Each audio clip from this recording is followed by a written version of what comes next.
নমস্কার, আমি অর্ণব। এই সত্য আমরা পেরিয়ে এলাম কার্তিক পুজো।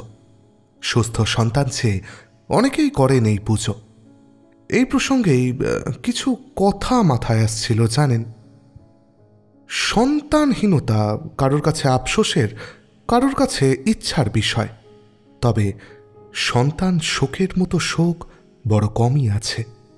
অনেককে বলতে শুনেছি, সন্তানের শরীর কাঁধে নেওয়ার মতো মর্মান্তিক আর কিচ্ছু হয় না।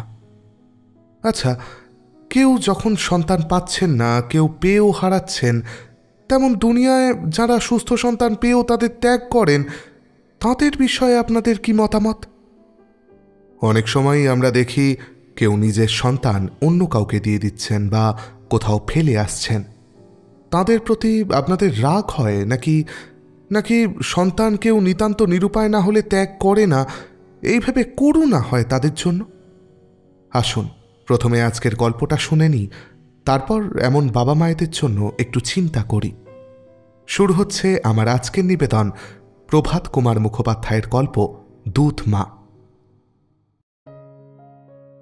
সার্কুলার রোডের ওপর বৃহৎ বাগানওয়ালা ওই যে নীলবর্ণের দ্বিতল গৃহখানি, উহা ডক্টর ডি ভাদুরীর বাসভবন। ফটকের পার্শ্বে উজ্জ্বল পিত্তল ফলকে কালির অক্ষরে সে কথাই লেখা আছে। বিলাতি পরীক্ষায় তিনি ইংরাজি বর্ণমালার কি কি অক্ষর উপাধি পাইয়াছিলেন, তাহার ফিরিস্তিসহ ইহাও প্রকাশ্যে তিনি মিন্টো মেডিকেল কলেজে ধাত্রীবিদ্যার অধ্যাপক এবং উক্ত কলেজ সংলগ্ন হাসপাতালে প্রসূতি বিভাগের বড় কর্তা। এই বাড়িখানি তাহার নিজস্ব নহে, ভাড়াটিয়া বাড়ি। তাই বলিয়া কলিকাতা শহরে তাহার নিজের বাড়ি যে নাই এমন নহে। ইটালি পদ্মপুকুরে তাহার পৈতৃক বাড়ি রহিয়াছে, তাহা ভাড়া খাটে। বিবেকানন্দ রোডের ওপর তাহার একখানি ত্রিতল বাটি নির্মিত হইতেছে। নির্মাণ শেষ হইলে উহাও আপাতত তিনি ভাড়ার জন্য দিবেন বলিয়াই প্রকাশ। নিজের বাড়ি থাকাতে ভাড়াটিয়া বাড়িতে বাস করিবার কারণ এই যে তাহার প্র্যাকটিসটা এই অঞ্চলেই বেশি। অন্যত্র বাস করা তাহার ব্যবসায়ের পক্ষে ক্ষতিজনক হইতে পারে। কলেজের বেতনে এবং প্র্যাকটিসে ডাক্তার সাহেব প্রচুর অর্থ উপার্জন করেন। তাহার গৃহিণীর 2 সেট জড়োয়া গহনা এবং কোম্পানির কাগজে লোহার সিন্দুক ভর্তি। তাহার 2খানা মোটর কার, সমাজে মান সম্ভ্রমও যথেষ্ট। কিন্তু তাহার মনে সুখ নাই, তাহারও নাই, তাহার স্ত্রীরও নাই। তাহারা নিঃসন্তান। ইহাই তাহাদের মনস্তাপের কারণ। ডাক্তার সাহেবের বয়স ওই 50-এর কাছাকাছি, তাহার স্ত্রী বিভাবতীরও 40। সুতরাং সন্তান হইবার আশা ভরসাও অনেক কাল বিলুপ্ত হইয়াছে। বর্ষাকাল, শ্রাবণ মাস। কয়েকদিন বৃষ্টি বন্ধ হইয়া গরমটা অসহ্য হইয়া উঠিয়াছে। সুবৃহৎ শয়নকক্ষে ঘূর্ণায়মান বিদ্যুৎ পাখার নিম্নে পলঙ্কপরি ডাক্তার দম্পতি আরামে নিদ্রা যাইতেছিলেন। পশ্চিম দিকের 3টি জানালা সম্পূর্ণভাবে মুক্ত। সেই জানালা দিয়া ক্ষীণ উষালোক প্রবেশ করিতেছে। গৃহোদ্যানের বৃক্ষ শাখাবাসী কাকেরা ডাকাডাকি করিতেছে, এখনো মনস্থির করিয়া উঠিতে পারে নাই। এমন সময়ে হঠাৎ ডাক্তার সাহেবের নিদ্রাভঙ্গ হইল। বন্ধ তারের বাহির হইতে কে যেন সঘন কর সন্তারণ করিতেছে। কে বলিয়া ডাক্তার সাহেব শয্যায় উঠিয়া বসিলেন। মা, ও গিন্নি মা। বেড সুইচ টিপিয়া আলো জ্বালিয়া ডাক্তার সাহেব ঘড়ি দেখিলেন। মাত্র 5টা। এখনো 1 ঘন্টা 1.5 ঘন্টা ঘুমাইবার কথা, অসময়ে এই কিরকম উৎপাত। বিরক্তিতে ডাক্তার সাহেবের ভ্রু কুঞ্চিত হইল। জিজ্ঞাসা করিলেন, কে ঝি? উত্তর আইল, আগে দরজাটা খুলুন বাবা। বিলাত ফেরত ডাক্তার সাহেবের পত্নী গিন্নিমা মেম সাহেব নহেন, তাহার পরিচারিকা যে সে ঝি, আয়া নহে। আর সেই অসভ্য ঝি প্রভুকে বলে বাবা, হুজুর বলে না। কিন্তু ইহার বিশিষ্ট কারণ আছে। গৃহকর্ত্রী বিভাবতীর মতামত এ বিষয়ে অত্যন্ত অদ্ভুত। তাহাকে কেহ মেম সাহেব বলিলে তিনি দস্তুর মতো চটিয়া যান। টেবিলে বসিয়া কাঁটা চামচ সহযোগে আহার করেন বটে, কিন্তু রাঁধে ও পরিবেশন করে বামুন ঠাকুর। তবে তিনি যে ঘোর হিন্দু বলিয়া বা অশিক্ষিতা বলিয়া এরূপ করেন তাহাও নহে। তিনি বেথুনে পড়া মেয়ে, 2টা পাশ করিয়াছিলেন এবং আজিও স্বামীর সহিত ইংরাজি হোটেলে গিয়া নিষিদ্ধ পক্ষীর মাংস গ্রহণেও আপত্তি করেন না। বাবা, দোরটা একটু খুলুন। ডাক্তার সাহেব ইতিমধ্যে শয্যা হইতে নামিয়া চেয়ারের ওপর হইতে ড্রেসিং গাউনটা লইয়া গায়ে দিয়াছিলেন। দ্বারমোচন করিয়া দেখিলেন ঝি সোনার মা দাঁড়াইয়া ঠকঠক করিয়া কাঁপিতেছে। ভয়ে তাহার মুখ বিবর্ণ, নিঃশ্বাস ক্ষণ ক্ষণ পড়িতেছে। ডাক্তার সাহেব তাহার মূর্তি দেখিয়া বিস্মিত ও কিঞ্চিৎ ভীত হইয়া জিজ্ঞাসা করিলেন, কি হয়েছে ঝি? সোনার মা রুদ্ধশ্বাসে বলিল, আগে ছেলে।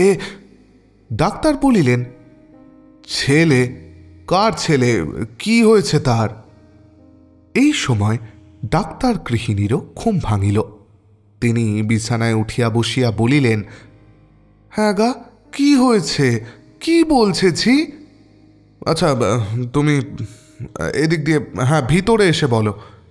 বলিয়া ডাক্তার সাহেব টেবিলের নিকট গিয়া একটা সিগারেট ধরাইয়া আসিয়া পালঙ্ক প্রান্তে পা ঝুলাইয়া বসিলেন। সোনার মা বলিল, কোন আবাগী সতেক্ষুয়ারি এমন কাজ করলে মা, তা তো জানি নে। একটা মরা ছেলে এনে আমাদের সদর বারান্দায় শুইয়ে রেখে গেছে। গৃহিণী বলিলেন, মরা ছেলে? কত বড় ছেলে? তোর ঘরের ছেলে বলেই তো মনে হলো। একেবারে কচি ছেলে মা, একেবারে কচি। আমি ঘুম থেকে উঠে মনে করলাম যাই বাসি পাটগুলো সকাল সকাল সেরে ফেলি। সদর বারান্দাটা ঝাঁট দেব বলে ঝাঁটা গাছটা হাতে করে যেই সদর দরজা খুলেছি, অমনি দেখি মা, ন্যাকড়ায় জড়ানো কি একটা পড়ে রয়েছে একেবারে চৌকাঠের কাছেই। আর একটু হলেই মারিয়ে ফেলেছিলাম আর কি। বলি, কি পড়ে রয়েছে ওটা? ভালো আলো তো হয়নি, তাই বুড়ো মানুষ, চোখে একটু ঝাপসাই দেখি। ঝুঁকে দেখি মা, কচি ছেলের মুখ, সব পাঙ্গ ন্যাকড়ায় জড়ানো, মুখটি শুধু বেরিয়ে রয়েছে। আহা, কোন আবাগির বাচ্চা, যেন রাজপুত্রটি গো, নড়েও না চড়েও না। মাগো বলে ভয়ে আমি ছুটতে ছুটতে এলাম আপনাদিকে খবর দিতে। ডাক্তারবাবু বলিলেন, মেয়ে না ছেলে কি করে জানলি তুই? কি জানি বাবা, নারায়ণই জানেন। নারায়ণ কেন? গা খুলে দেখলে আমরাও বুঝতে পারব। গৃহিণী বলিলেন, মেয়েই হোক আর ছেলেই হোক, এ নিশ্চয় কোনো নষ্ট স্ত্রী লোকের কাজ। বিধবা টিধবা কেউ প্রসব করেছে, আর তার আত্মীয় বন্ধুরা গলা টিপে মেরে এইখানে ফেলে রেখে গেছে। সোনার মা বলিলেন, তাই হবে গো, তাই হবে। পুলিশে খবর দাও মা, তারা ধরে নিয়ে গিয়ে হারামজাদি নচ্ছার মাগিকে ফাঁসি দিক। ডাক্তার সাহেব মুখ হইতে সিগারেট নামাইয়া ওষ্ঠ কুঞ্চিত করিয়া মাথা নাড়িতে নাড়িতে বলিলেন, তা নয়, তা নয় বোধ হয়। গলা টিপে মারেনি বোধ হয়। তাহলে মরা ছেলে রাস্তার জঞ্জালের টিনে কিংবা কোনো ওই পুকুরে টুকুরে ফেলে দিত। ডাক্তারের, বিশেষত ভাদুড়ি ডাক্তারের সদরে রেখে যাবে কেন? না গিন্নি, তুমি যা বলছো কোনো নষ্ট স্ত্রীলোক ওকে প্রসব করেছে, সে কথা সম্ভব বলেই মনে হচ্ছে। কিন্তু ছেলেই হোক আর মেয়েই হোক, সে বোধ হয় জ্যান্ত, জানো। ঘুমুচ্ছে বলে ঝি মনে করেছে মরা ছেলে। হ্যাঁ, এখন কি আমি জানি না, অন্তত যখন রেখে গিয়েছিল তখন জ্যান্ত ছিল বলেই আমার বিশ্বাস। আমি যদি ওকে বাঁচাতে পারি সেই আশাতেই বোধহয় এই কাজ করেছে। না, সময় নষ্ট করে লাভ নেই, যাই দেখি ব্যাপারটা কি। বলিয়া তিনি খাট হইতে নামিলেন। গৃহিণীও কৌতূহল দমন করিতে না পারিয়া স্বামীর পশ্চাৎ পশ্চাৎ চলিলেন। সোনার মাও চলিল। সে বলিতে বলিতে গেল, আহা বাছা রে, এলি এলি, অমন রাক্ষুসীর গব্বে কেন এলি? আর কি কোথাও ঠাঁই পেলি নে? ইত্যাদি ইত্যাদি। ডাক্তার সাহেব সদর বারান্দায় গিয়া দেখিলেন ইতিমধ্যে তাহার অন্যান্য ভৃত্যরা সেখানে গিয়া অবাক হইয়া সেই পরিত্যক্ত মানব শিশুর পানি চাহিয়া আছে। ন্যাকড়া নহে, ফ্লানেলে শিশু জড়ানো। ডাক্তার সাহেব কিন্তু দৃষ্টিমাত্র বলিলেন, কে বললে মরা ছেলে? ঘুমোচ্ছে, ওই তো নিঃশ্বাস পড়ছে বলিয়া তিনি শিশুর আবরণ ধরিয়া তাহাকে নাড়িয়া দিলেন। শিশু তখনই চক্ষু খুলিয়া ট্যাঁট্যা করিয়া কাঁদিয়া উঠিল। সকলেরই বিমর্ষ মুখে হাসি ফুটিল। সোনার মা বলিয়া উঠিল, জয় বাবা সত্যনারায়ণ, জয় মা কালীঘাটের কালী। গৃহিণী স্বামীর হস্ত স্পর্শ করিয়া জিজ্ঞাসা করিলেন, হ্যাঁ গা, বাঁচবে? ডাক্তার বলিলেন, তা তো এখনো বলা যায় না, চেষ্টা করে দেখতে হবে। চেষ্টা করো গো, ওকে বাঁচাও, আমি নেব ওকে। ডাক্তার সাহেব শিশুকে তুলিয়া তাহার ডাক্তারখানা ঘরে লইয়া গেলেন। বহিরাবরণ খুলিলেন। উহা কাহারও পাতলুন ছেঁড়া বলিয়া বোধ হইল। তাহার নিম্নে সুকোমল সিল্ক ফ্ল্যানেল, উহাও যেন কাহারও কামিজ বা পাঞ্জাবি ছেঁড়া। মেয়ে নয়, ছেলেই বটে, এবং বাস্তবিক সদ্যজাতই বটে। কতকল্য দিবসে বা হয়তো রাত্রিতেই ভূমিষ্ঠ হইয়া থাকিবে। নাড়ি কাটা হইয়াছে, স্নান করানো হইয়াছে। শিশু সমভাবেই কাঁদিতে লাগিল। গৃহিণী বলিলেন, খিদে পেয়েছে বোধ হয় গো, তাই অত কাঁদছে, দুধ আনবো? ডাক্তার বলিলেন, না, তুমি বরং একটু হরলিক করো। স্পিরিট ল্যাম্প জ্বালিয়া গৃহিণী জল সেইখানেই গরম করিতে লাগিলেন। শিশুর পরিচর্যার ভার আপাতত সোনার মার ওপরেই পড়িল। সে 4-5টি সন্তানের জননী, শিশু পালনবিধি সে ভালোরূপেই জানে। এখন দিন 2-3 হরলিকে চলিবে, তারপর একজন দুগ্ধবতী ধাত্রীর প্রয়োজন। হাসপাতালে যাইবার সময় স্বামীকে বিভাবতী বলিয়া দিলেন, দেখো না গো, তোমার প্রসূতি বিভাগে যদি কাউকে পাও। বেলা 11:30টায় ডাক্তার সাহেব হাসপাতাল হইতে ফিরিলেন। পুলিশের একজন ইন্সপেক্টরও তাহার সঙ্গে আসিয়াছেন। হাসপাতালে পৌঁছিয়াই ডাক্তার সাহেব ঘটনার বিবরণ থানায় পত্র লিখিয়া পাঠাইয়াছিলেন। ইন্সপেক্টর বিনোদবাবু তাই ইনকোয়ারির জন্য ডাক্তার সাহেবের সঙ্গে আসিয়াছেন। দ্বিতলের একটি আলো বাতাসযুক্ত ভালো ঘরে শিশু স্থান পাইয়াছে। ডাক্তার সাহেব বিনোদবাবুকে লইয়া সেই ঘরে প্রবেশ করিলেন। শিশুর জন্য ছোট খাটে শয্যা প্রস্তুত হইয়াছে। মাথায় তার রেশমে বোনা সুন্দর কানছাপা টুপি, গায়ে সাহেবদের কচি ছেলের মতো ফ্ল্যানেলের লম্বা কুর্তা, পায়ে লাল উলের মোজা। পাশে সোনার মা বসিয়া আছে। ডাক্তার সাহেব জিজ্ঞাসা করিলেন, ও বাবা, এসব কোথা থেকে এলো রে? কেউ দিয়ে গেল নাকি? সোনার মা মাথা হেঁট করিয়া বলিল, আগে না মা, এসব কম্পাউন্ডার বাবুকে দিয়ে হক সাহেবের বাজার থেকে আনিয়েছেন। ইন্সপেক্টর এতক্ষণ এক দৃষ্টিতে শিশুর মুখপানে চাহিয়াছিলেন। জিজ্ঞাসা করিলেন, রং তো খুবই ফর্সা, হ্যাঁ মশাই, এ সাহেবদের ছেলে নয় তো? ডাক্তার সাহেব বলিলেন, সাহেব, না না, তা নয়।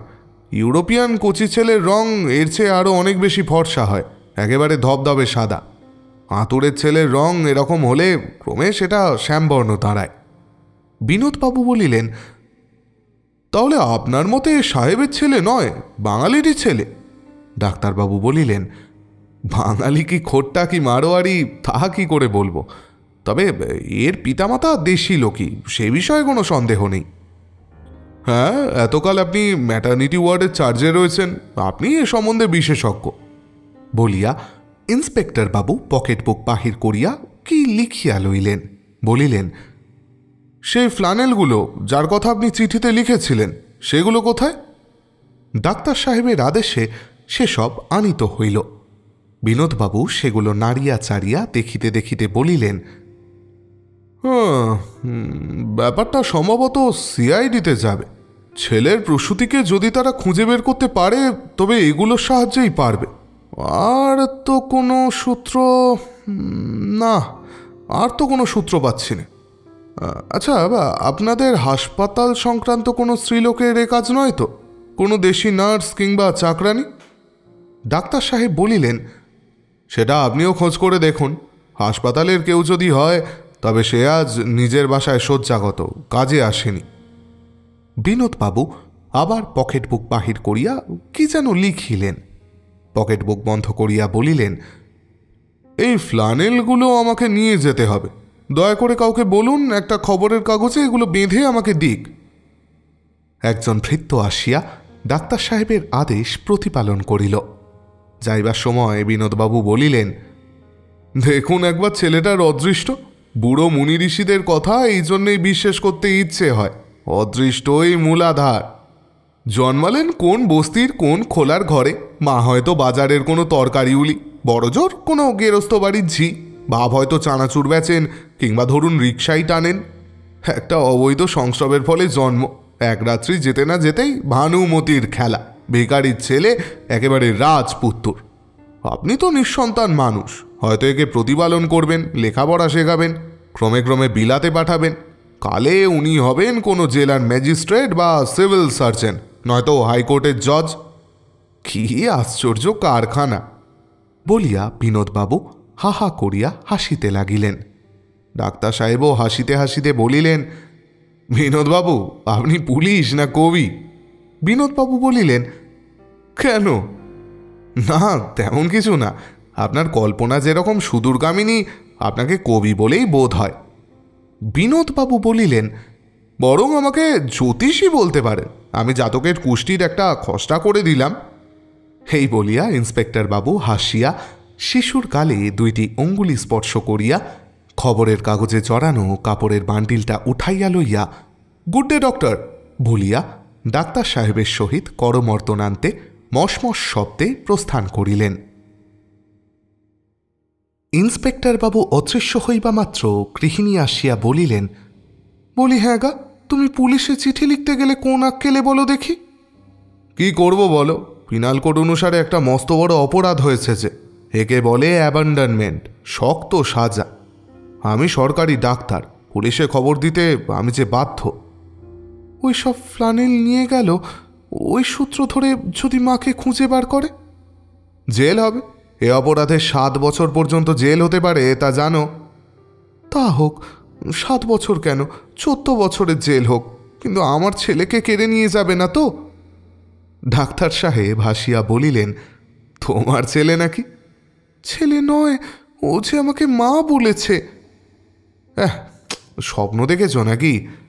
স্বপ্ন দেখব কেন, তখন কাঁদছিল। ঠিক যেন শুনলাম ও বলল, মা, ও মা। নয় রে সোনার মা?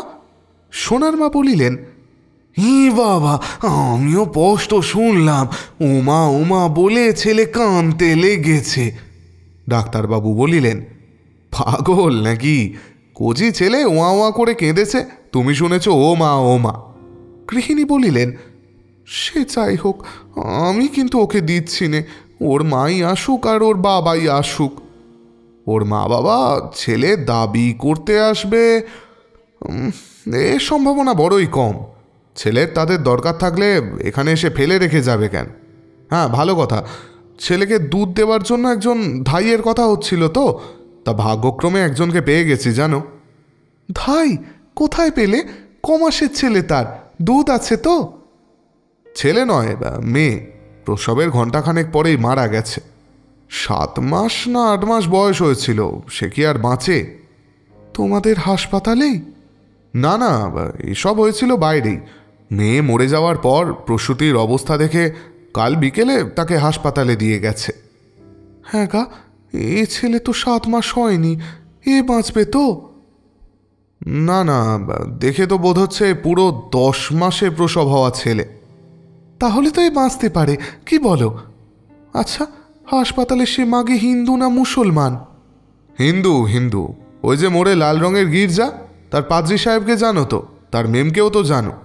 আরে সেই যে গত বছর লাট সাহেবের গার্ডেন পার্টিতে আমাদের সঙ্গে আলাপ হয়েছিল, মনে পড়ছে না? হ্যাঁ গো হ্যাঁ, খুব মনে আছে। মেম সাহেব তারপর একদিন আমাদের বাড়িতে এসেছিলেন। আমরা দুজনেও তো তার বাড়িতে চায়ের নেমন্তন্ন খেতে গেছিলাম। তা কি হয়েছে? ছুরি সেই মেম সাহেবের আয়ার মেয়ে। পাদ্রী সাহেবের চিঠি নিয়েই ওর মা ছুরিকে হাসপাতালে ভর্তি করে দিয়ে গেছে। তা ছুরির বয়স কত? 17-18 হবে, প্রথম পোয়াতি বোধ হয়। ছুরি ভালো হবে তবে তো আসবে। কেমন আছে? কতদিন লাগবে? আমি সকালে তো ভালোই দেখে এসেছি, ওষুধ দিয়ে এসেছি। যতদূর মনে হচ্ছে 4-5 দিনে সেরে উঠবে। 4-5 দিন? অতদিন কেবল হরলিক খেয়ে খোকা বাঁচবে? ইতিমধ্যে গৃহিণী শিশুর খোকা নাম দিয়েছেন শুনিয়া ডাক্তারবাবু হাসিলেন, বলিলেন, কাজেই তুমি তো মনে মনেই কালনেমির লঙ্কা ভাগ করছো। ভালো হয়ে ছুরি বা তার মা যদি রাজি না হয়? মনে মনে লঙ্কা ভাগ আমি করিনি। হ্যাঁ, ছুরির মার সঙ্গে কথা আমার হয়নি বটে, তবে মেম সাহেব ছুরিকে দেখতে এসেছিলেন, তার সঙ্গে কথাবার্তা কয়ে রেখেছি। তিনি বলেছেন বেশ। তো আমি কিভাবে একটা ছেলেকে কুড়িয়ে পেয়েছি সব বললাম কি না?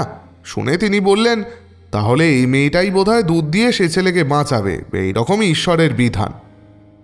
বাইবেল কোট করলেন জানো, সকল জীবের আহারের ব্যবস্থা ঈশ্বরই করেন, সে বিষয়ে তার কোনো ভুলচুক হয় না। এইভাবের একটা বচন। তোমার কথাও তিনি জিজ্ঞেস করলেন, বলেছেন শীঘ্রই একদিন তোমার সঙ্গে দেখা করতে আসবেন। আহা, মেম সাহেবটি বেশ, খুব আমুদে, একটুও অহংকার নেই। নিজেদের চেয়ে নেটিভদের কিছুমাত্র হীন মনে করেন না। আর কি সুন্দর বাংলা বলেন দেখেছ? উনি যখন কুমারী ছিলেন ওর অভিপ্রায় ছিল মিশনারি হয়ে এদেশে আসবেন, তাই বিলাতেই রীতিমতো বাংলা শিখেছিলেন। তারপর পাদ্রী সাহেবের সঙ্গে ওর বিয়ে হয়। বামুন ঠাকুর আসিয়া সংবাদ দিল ভাত ঠান্ডা হইয়া যাইতেছে। দুইজনে খাইতে গেলেন। আহার সমাপ্ত হইলে ডাক্তার গেলেন একটু বিশ্রাম করিতে, কারণ আবার 3টার সময় তাহাকে কলেজে যাইতে হইবে। গৃহিণী গেলেন খোকার তত্ত্বাবধানে। 4 দিন পরে রিক্সা করিয়া খোকার দুধ মা আসিল। আসিয়াই খোকাকে কোলে লইয়া শুইল। নাম বলিল ফুলটুসিয়া। সোনার মা খুঁটাইয়া খুঁটাইয়া জেরা করিয়া সারা দিন ফুলটুসিয়ার 14 পুরুষের সংবাদ সংগ্রহ করিয়া লইল। জাতিতে তারা দোসাদ, পাটনা জেলায় বাড়ি, পিতা জীবিত নাই। এখানে শিয়ালদহের নিকট তাহার মাতুল সপরিবারে বাস করেন, সেইখানেই সে থাকিত, কারণ তাহার শ্বশুর শাশুড়ি জীবিত নাই। 8 বছর বয়সে তাহার বিবাহ হইয়াছিল। স্বামী পাটনার কোন কলেজে কোন সাহেবের কুঠিতে বিয়ারার কাজ করিত। গত বৎসর বড়দিনের ছুটিতে সাহেবের সঙ্গে কলিকাতায় আসিয়াছিল। পূজার বন্ধে সাহেব যদি আসেন তবে সেও আসিবে, কিন্তু পূজার বন্ধে সাহেব বড় একটা কলিকাতায় আসেন না, মসৌরি কি সিমলা পাহাড়ে যান। তবে বড়দিনের ছুটিতে নিশ্চয়ই আসিবেন, প্রতি বৎসরই আসেন ইত্যাদি। পরদিন ডাক্তার সাহেব আসিয়া পত্নীর সহিত চা পান করিতে করিতে জিজ্ঞাসা করিলেন, কে গো, তোমার খোকার দুধমা খোকাকে যত্ন টত্ন করছে তো? হ্যাঁ, তা করছে বটে, কিন্তু কিন্তু কিন্তু আবার কি? মা গো, কি কালো ছুরি, যেন আবলুস কাঠ। জাতে দোসাদ কিনা? দোসাদ পশ্চিমে খুব ছোট একটা জাত। তুমি বলছো মাগো কি কালো? ওর স্বামী বোধহয় ওকেই দেখে রম্ভা কি তিলোত্তমা বলিয়া ডাক্তার সাহেব হাসিতে লাগিলেন। গৃহিণী বলিলেন, বলছিল ওর স্বামী তার মনিবের সঙ্গে পূজার বন্ধে আসতে পারে, তখন ছুরি হয়তো 10-12 দিনের ছুটি চাইবে, তাহলে তখন খোকার কি হবে? ডাক্তার সাহেব বলিলেন, আরে সে তো এখনো মাস 2 দেরি আছে, ছুটি যদি চাই যা হয় একটা ব্যবস্থা করা যাবে, খন অত ভেবো না। দুধমা খোকাকে যেরূপ যত্ন করিতে লাগিল তাহাতে সকলেই তাহার ওপর প্রীত হইলেন। ফুলটুসিয়া নাম বড় লম্বা বলিয়া উহা সংক্ষেপ করিয়া সকলে তাহাকে ফুলি বলিয়া ডাকিতে লাগিল। ফুলি 5 বৎসর হইতেই তার মায়ের সহিত কলিকাতায় আছে, বাঙালির মতো বাংলা বলিতে পারে, বরং হিন্দি বলিতেই সময়ে সময়ে তাহার যেন আটকায়। খোকা তাহার দুধ খাইবে বলিয়া ডাক্তার সাহেব তাহার আহারের উত্তম বন্দোবস্ত করিয়া দিলেন। তাহার স্নানের জন্য উত্তম সাবান ও পরিধানের জন্য উত্তম ও প্রচুর শাড়ি সেমিজ আসিল। কয়েকদিন পরে পাদ্রী সাহেবের মেম বিভাবতীর সঙ্গে সাক্ষাৎ করিতে আসিলেন। তাহার আয়াকন্যা ফুলটুসিয়া ভালো আছে দেখিয়া খুশি হইলেন। খোকাকেও দেখিলেন, আদর করিলেন, বলিলেন, মিসেস ভাদুরী, শুনিলাম ছেলেটিকে আপনি পোষ্য গ্রহণ করিতে অভিপ্রায় করিয়াছেন। ইহা ভালো কথা, ছেলেটি দেখিতেও বেশ সুশ্রী। আচ্ছা, ইহার নাম কি রাখিবেন? বিভাবতী বলিলেন, ছেলেটি বাঁচুক আগে মেম সাহেব। আমাদের বাঙালি প্রথা 6 মাস বয়সে অন্নপ্রাশন হয়, সেই সময়ই শিশুর নামকরণও হয়। মেম সাহেব বলিলেন, উহার নাম রাখিবেন থিওডোর। থিওডোর শব্দের অর্থ ঈশ্বরের দান। আপনার সন্তান ছিল না, তাই ঈশ্বর দয়া করে আপনার কাছে উহাকে পাঠাইয়া দিয়াছেন। থিওডোর ভাদুরী বেশ শোনাইবে না? বিভাবতী হাসিয়া বলিলেন, অদ্ভুত শোনাইবে। আপনি যে নাম প্রস্তাব করিলেন তাহার বাংলা হয় ভগবত প্রসাদ বা নারায়ণ প্রসাদ। মেম সাহেব বলিলেন, পুলিশ ছেলেটির পিতামাতাকে আবিষ্কার করিতে চেষ্টা করিতেছে, এখনো কোনো সন্ধান পায় নাই তারা। ইহা আপনার স্বামীর নিকট শুনিলাম। যদি পুলিশ তদন্তে প্রকাশ হয় ইহার পিতামাতা হিন্দু নয় মুসলমান, তবে কি নাম হইবে? বিভাবতী বলিলেন, তবে ইহার নাম হইবে খোদাবার খোদার বকশিস, মানে ঠিক থাকিবে। কিন্তু মেম সাহেব, আমরা তো বাঙালি, উহার বাংলা নামই রাখিব। দেখুন মিসেস ভাদুরী, আমার মনে হয় পুলিশ কোনোদিন ইহার পিতামাতাকে আবিষ্কার করিতে সমর্থ হইবে না। ইহার জাতিকুল চিরদিন রহস্যাবৃত হইয়াই থাকিবে। কিন্তু কালক্রমে তো ইহার বিবাহাদি দিতে হইবে। হিন্দু সমাজে ইহাকে চালাইবেন কি করিয়া? আমার পরামর্শ, ইহাকে প্রভু যিশুর ভৃত্য করিয়া দিন, ইহাকে ব্যাপটাইজ করুন। বৃহৎ একটা খ্রিস্টান দেশীয় সমাজ রহিয়াছে, সেই সমাজে মিশিলে ইহার বিবাহাদি সম্বন্ধে কোনো গোল থাকিবে না। এমনকি যদি কোনো ইউরোপীয় কন্যাকেও বিবাহ করিতে চায়, তাহাতেও কোনো বাধা হইবে না। আমার কথাটা একটু ভাবিয়া দেখিবেন, আপনার স্বামীর সঙ্গেও না হয় পরামর্শ করিবেন। যদি ইহাকে পবিত্র খ্রিস্টান ধর্মে দীক্ষিত করা আপনাদের অভিমত হয়, আমার স্বামীকে জানাইলে তিনি সকল ব্যবস্থা নেবেন। ব্যাপটিজমের সময় থিওডোর নাম পছন্দ না করেন, বরং ইহার নাম দিবেন দেবপ্রসাদ। নারায়ণ প্রসাদ চলিবে না, কারণ উহা পৌত্তলিক নাম। বিভাবতী মেম সাহেবকে চা পান করাইয়া বিদায় দিলেন। যাইবার সময় মেম সাহেব আবার বলিয়া গেলেন, শিশুকে যদি খ্রিস্ট ধর্মে দীক্ষিত করিতে আপনার আপত্তি না থাকে, তাহলে আমাকে জানাইবেন, বড়দিনের সময় সে ব্যবস্থা করা যাইবে।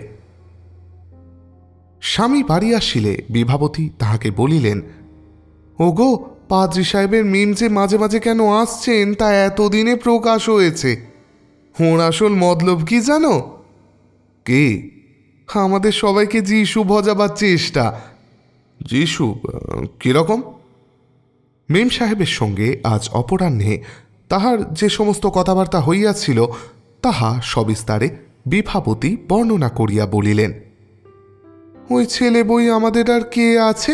ছেলে খ্রিস্টান হলেই আমরা দুজনেও খ্রিস্টান হব, এই বোধহয় ওদের ভরসা। ডাক্তার সাহেব শুনিয়া কয়েক মুহূর্ত চিন্তা করিয়া বলিলেন, আমাদের শুদ্ধ যিশু ভজাবার চেষ্টা ওদের নাও থাকতে পারে জানো। এরকম কুড়িয়ে পাওয়া ছেলে মেয়েকে ওরা খ্রিস্টান করে নিজেদের দল পুষ্ট করে থাকেন। ভাবছেন বোধহয় এও তো কুড়িয়ে পাওয়া ছেলে, এটাই বা হাত থেকে ফসকে যায় কেন? কিন্তু একটা কথা মেম সাহেব যা বলেছেন তা ঠিক, ওকে হিন্দু সমাজে চালানোও তো যাবে না। আমরা যে পরামর্শ করেছিলাম 6 মাস বয়স হলেই ঘটা করে ওর অন্নপ্রাশন দেব, সেও তো হবার নয়। অন্নপ্রাশনে যে রীতিমতো পূর্বপুরুষদের শ্রাদ্ধ করতে হয়, আমার পূর্বপুরুষ তো আর ওর পূর্বপুরুষ নয়। তবে কোন সমাজে আমাদের খোকা পরে মিশবে? কেন, ব্রাহ্ম সমাজ তো রয়েছে, তাঁরাও তো শুনতে পাই বিবাহাদির ব্যাপারে আজকাল জাত সম্বন্ধে খুঁত খুঁত করেন। আরে না না, কেউ কেউ আছেন, সবাই ওরকম নন। ফলে পৌষ মাস আসিল এবং চলিয়া গেল। খোকার অন্নপ্রাশনও হইল না, ব্যাপটিজমও হইল না। খোকা এখন 1 বৎসরের হইয়াছে। ডাক্তার সাহেবের ভবিষ্যৎবাণী ঠিক হইয়াছে। এখন তার দেহকে উজ্জ্বল শ্যামবর্ণ বলা যায়। দিব্য হৃষ্টপুষ্ট ছেলেটি। সে বিভাবতীকে মা এবং ডাক্তার সাহেবকে বাবা বলিতে শিখিয়াছে। হামাগুড়ি দিয়া এঘর ওঘর করে, বসিতেও পারে। এইবার কোন দিন দেওয়াল ধরিয়া দাঁড়াইয়া উঠে তাহার পালক পিতামাতা সেই প্রতীক্ষায় আছেন। দুধমাকে খোকা বলে ফুইমা। ফুলি তাহাকে শিখাইয়াছে।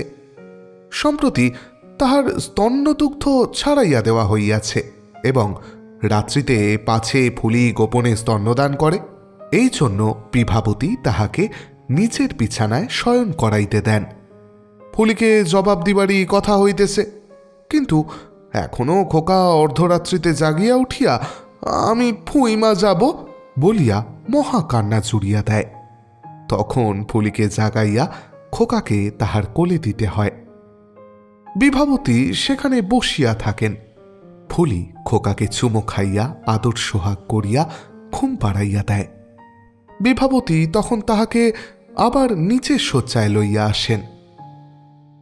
কিছুদিন পূর্বে সোনার মা বলিয়াছিল, দেখো গিন্নিমা, ফুলি খোকার সঙ্গে এমনভাবে কথা কয়, এমনভাবে ওকে সোহাগ করে যেন ওই ওর মা। বিভা বলিলেন, তা হবে না বাছা, 5 দিনের ছেলেটি থেকে বুকের দুধ খাইয়ে ওকে মানুষ করলে। আপন সন্তানের মতোই খোকার ওপর ওর মায়া বসে গেছে। খোকারও ফুলির কোলে যেতে পেলে কি হাসি, কি কথা, কি আনন্দ।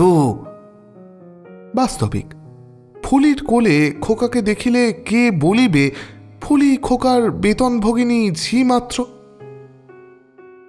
খোকার বয়স 2 বৎসর পূর্ণ হইতে চলিল। এমন সময় জানা গেল ফুলটুসিয়া সন্তান সম্ভাবিতা। তখন কর্তাগৃহিণীতে পরামর্শ করিলেন, এবার উহাকে বিদায় করা আবশ্যক। কর্তা বলিলেন, সেদিন ফুলির মা এসেছিল, আশ্বিন মাসে ওর ছেলে হবে বললে। ভাদ্র মাসের গোড়াতে ওকে তো যেতেই হবে। এখন থেকেই ওকে বিদায় করা ভালো জানো। বাস্তবিকই খোকা দিন দিন ফুলির যেরূপ ন্যাওটা হইয়া পড়িতেছিল, তাহাতে বিভাবতীর মনে একটু যে ঈর্ষার সঞ্চার হয় নাই এই কথা বলা যায় না। ডাক্তার সাহেব বলিলেন, ক্রমে এখন খোকার জ্ঞান হচ্ছে। এখন এই দোষাধের মেয়েটির সংস্রবে ওকে রাখলে ওর মনে অনেক রকম কুশিক্ষার বীজ বপন করা হবে। বৈশাখের মাঝামাঝি ফুলিকে বিদায় দেওয়া হল। সে অনেক কাঁদা কাটা করলে যাইবার ইচ্ছা তাহার মোটেই ছিল না। বলিল, খোকাকে ছেড়ে আমি কেমন করে থাকবো মা, কেমন করে আমার মুখে ভাত জল রুচবে। বিভাবতী বলিলেন, তোর মামার বাসা তো এখান থেকে বেশি দূরে নয়, মাঝে মাঝে আসবি, খোকাকে দেখে যাবি। আর আশ্বিন মাসে তোর নিজের খোকা হবে, তখন তাকে পেয়ে এ খোকাকে ভুলতে পারবি। খোকার জন্য নূতন ঝি রাখা হইল। প্রথম কয়েকদিন ফুলির জন্য খোকা খুবই হেদাইল। রাত্রিতে ফুলিমা যাব করিয়া অনেক বায়না করিল। ডাক্তার সাহেব তাহাকে প্রত্যহ নূতন নূতন খেলনা আনিয়া দিতে লাগিলেন। ক্রমে খোকা ফুলিকে ভুলিল। ফুলি মাঝে মাঝে খোকাকে দেখিতে আসিতে লাগিল। তাহাকে কোলে করে আদর করে এক একদিন সমস্ত দিন এইখানেই কাটাইয়া যায়। ক্রমে তাহার প্রসবকাল যত নিকটবর্তী হইতে লাগিল, তাহার আশাও তত কমিতে লাগিল। আশ্বিন মাসে পাদ্রী সাহেবের আয়া আসিয়া সংবাদ দিয়া গেল, ফুলির একটি পুত্র সন্তান জন্মিয়াছে। আরও বলিল, তার জামাইয়ের মনিব কলিকাতার কলেজে বদলি হইয়া আসিতেছেন, জামাই এখন কলিকাতাতেই থাকিবে। খোকার নূতন ঝি খোকাকে বেশ যত্ন করে। বিকালে ঠেলাগাড়িতে তাহাকে পার্কে বেড়াইতে লইয়া যায়। কোনো কোনো দিন খোকা পিতামাতার সহিত বিকালে মোটরে হাওয়া খাইয়া আসে। এখন তাহার বেশ কথা ফুটিয়াছে। ফুলির ছেলে 3 মাসের হইলে তাহাকে কোলে লইয়া ফুলি একদিন বেড়াইতে আসছিল। ছেলেটি ফুলির চেয়েও এক পোঁচ কালো হইয়াছে, বোধহয় পিতৃগুণে। ডাক্তার গৃহিণী তাহাকে 2টি টাকা এবং কয়েকটা কমলা লেবু উপহার দিলেন। ফাল্গুন মাসে শহরে বসন্ত রোগের প্রকোপ দেখা দিল। ডাক্তার সাহেব পরিবারস্থ সকলকে, মায়ের ঝি চাকরকে পর্যন্ত টিকা দিলেন। কয়েকদিন পরে খোকা কিন্তু জ্বরে পড়িল। 3 দিন পরে তাহার উদরে ও গালে কুটিকা চিহ্ন দেখা দিল। পরদিন আর সংশয় রহিল না যে খোকা বসন্ত রোগে আক্রান্ত হইয়াছে। খোকার ঝি পলায়ন করিল। ডাক্তার গৃহিণী বলিলেন, 10-11 মাস প্রতিপালন করিল, এতদিনেও খোকার প্রতি তাহার মনে কোনো স্নেহ মমতা কিছুই জন্মিল না। আশ্চর্য। সোনার মার কথায় জানা গেল যে খোকার পরাতকা ঝি ইদানিং অপরাহ্নে সবদিন খোকাকে পার্কে বেড়াইতে লইয়া যাইত না, গোপনে নিজেদের বস্তিতে লইয়া যাইত এবং সেখানে কোনো কোনো দিন খোকাকে মুড়ি ফুলুরি এইসব কিনিয়া খাওয়াইত। জ্বর হইবার 2 দিন পূর্বেও সে এই রূপ করিয়াছিল। এতদিন এই কথা প্রকাশ করে নাই বলিয়া সোনার মা যথেষ্ট তিরস্কৃত হইল। হাসপাতাল হইতে নার্স আসিল। চিকিৎসা এবং সেবা শুশ্রূষা রীতিমতোই চলিতে লাগিল। তথাপি রাত্রিদিন খোকার কাছে থাকিবার জন্য একজন ঝির অভাব অনুভূত হইল। পাছে তাহাকেই এই কার্যে নিয়োগ করা হয়। সম্ভবত এই ভয়েই সোনার মা বলিল, পুলিকে ডেকে পাঠাও না, সে শুনিলে এখনই ছুটিয়া আসিবে। ডাক্তার দম্পতি বিবেচনা করিলেন, ফুলি খোকাকে যেরূপ ভালোবাসিত, এ সংবাদ শুনিলে সে বোধহয় না আসিয়া থাকিতে পারিবে না। হইলও তাই। জননী ও স্বামীর নিষেধ এবং প্রবল বাধার সত্ত্বেও ফুলি তাহার পুত্রকে মাতুলানির নিকট রাখিয়া ছুটিয়া আসিল এবং সজল নয়নে খোকাকে কোলে লইয়া বসিল। অক্লান্ত সেবা শুশ্রূষা ও চিকিৎসা সত্ত্বেও খোকা কিন্তু বাঁচিল না। গৃহে ক্রন্দনের রোল উঠিল। বিভাবতী শয্যা লইলেন, কিন্তু ফুলির সে কি কান্না! ওরে আমার ধন রে, আমার বুকের কোলছে রে, আমায় ছেড়ে তুই কোথায় চলে গেলি রে! এইসব শুনিয়া পাষাণও যেন বিগলিত হইতে চাহিল। সৎকারের এখন কি ব্যবস্থা হয়? কম্পাউন্ডার বাবুকে তাহার আয়োজনে পাঠাইয়া ডাক্তার সাহেব একটা ইজি চেয়ারে পড়িয়া রহিলেন। তাহার কণ্ঠ বাহিয়া অশ্রু বহিতে লাগিল। বেহারা আসিয়া সংবাদ দিল, পাত্রী সাহেব আসিয়াছেন। ডাক্তার সাহেব একটু বিরক্ত হইয়াই নিচে নামিয়া গেলেন।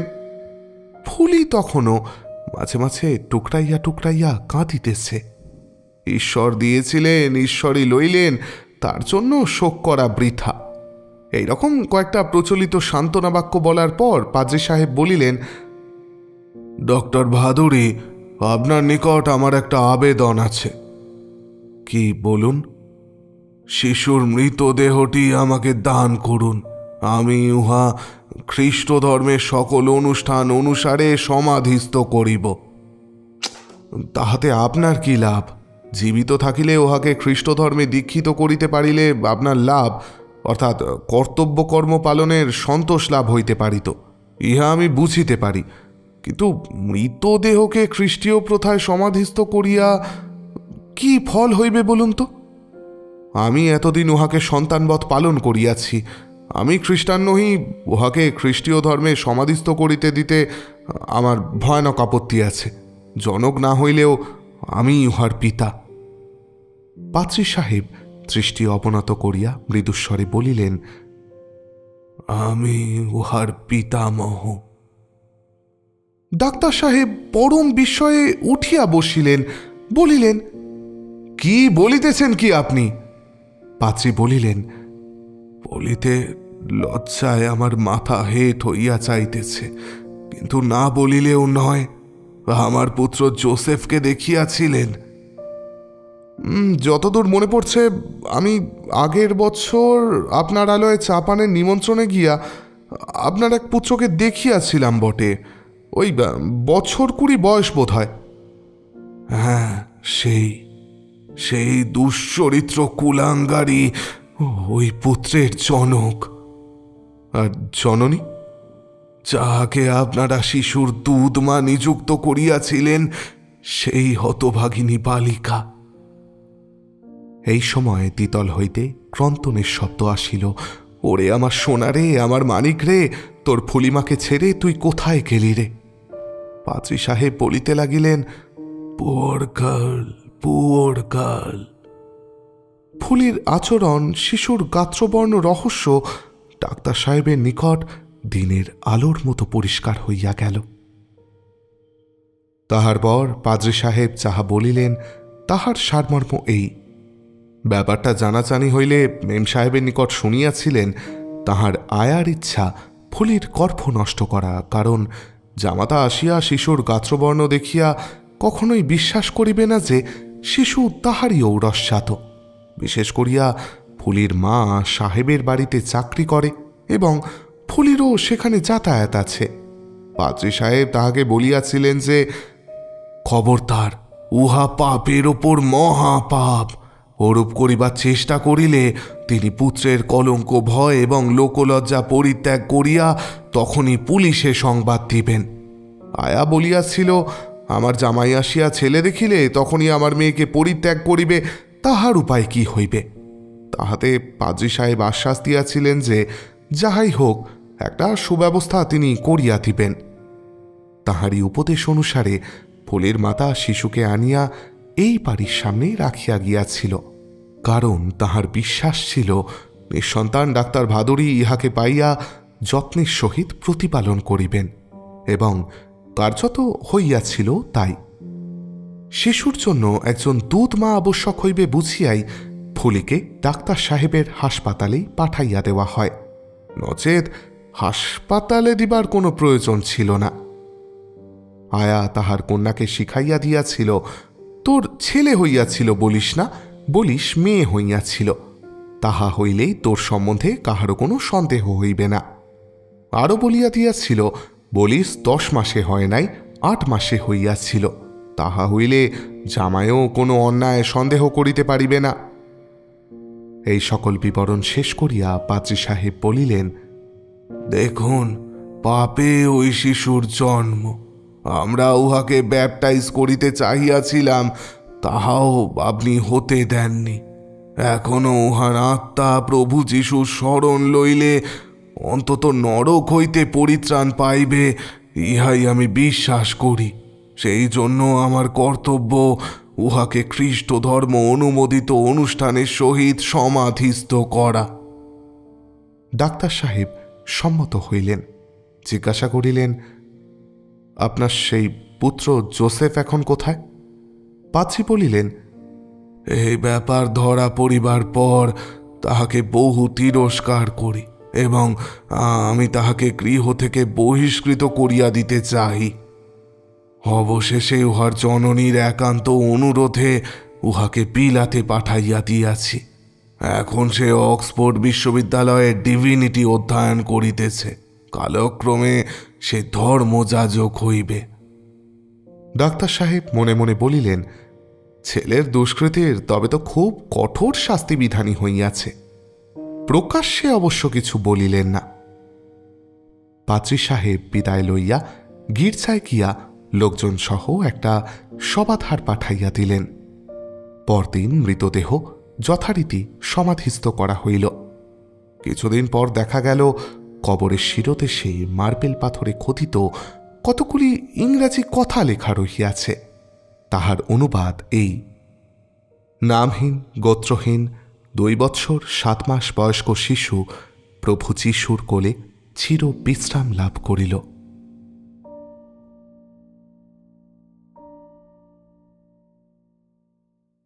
ব্যাস, আমাদের আজকের গল্প এখানেই শেষ।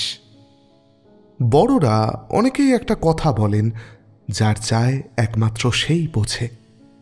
কিন্তু কতটা মর্মান্তিক বলুন তো, যার গেছে সে বুঝেছে, সে অন্তর থেকে ভেঙে যাচ্ছে, অথচ তার কি সম্পদ হারিয়েছে তা অন্য কেউ বুঝছে না, কেউ তাকে সান্ত্বনা দিচ্ছে না। সে কাউকে বলতেও পারছে না, ওগো, এই জগতের সবচেয়ে বড় শোক আমি পেয়েছি।